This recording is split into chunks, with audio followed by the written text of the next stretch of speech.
Oregon students are set to start the new school year without a school resource officer as the district and the village both continue to try to reach a new agreement. Well, that was a big story we covered yesterday, but tonight we're taking a closer look at what they still cannot agree on. Our Shayna Najawan joins us now. Shayna, it sounds like both sides want an SRO, so where is the disagreement happening? Well, it really comes down to who handles what and when. When should police be brought in? Who takes the lead, and what protections should be in place for students?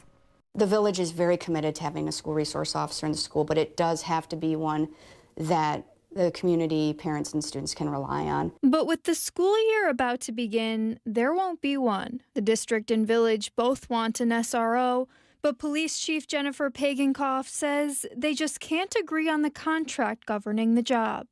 After what unfolded last year, we definitely need to improve this collaboration we are doing. What unfolded included 2 police investigations into alleged inappropriate behavior between faculty members and students. In one, Pagenkopf says the district investigated before notifying police, a delay she says hurt the investigation. And I promised that we were going to figure out a way that this goes better moving forward. The district's message to families didn't address those allegations directly. It says it wants to preserve its community-developed SRO model that has been used in the past, including education, mentorship, and protections for students. One of the specific differences is what happens before police question a student. The district wants parents contacted and given a reasonable chance to be there. But if my kid if there's a knife involved, no, he needs to be interviewed immediately. But if there's some,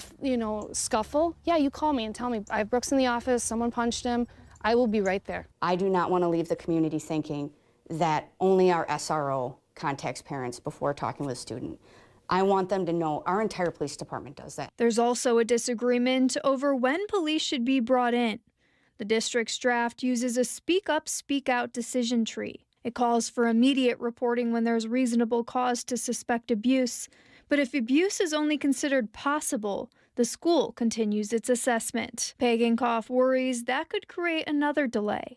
That's not saying that I think the district is going to necessarily malevolently stall that kind of investigation, but they're going to have other priorities. They're going to try to do their own due diligence, and they don't know how to do a law enforcement operation. After all the disagreement over how the program should work, parents we spoke with say the bottom line is keeping kids safe. I know that these kids need accountability, and I know that my sons and daughter need safety.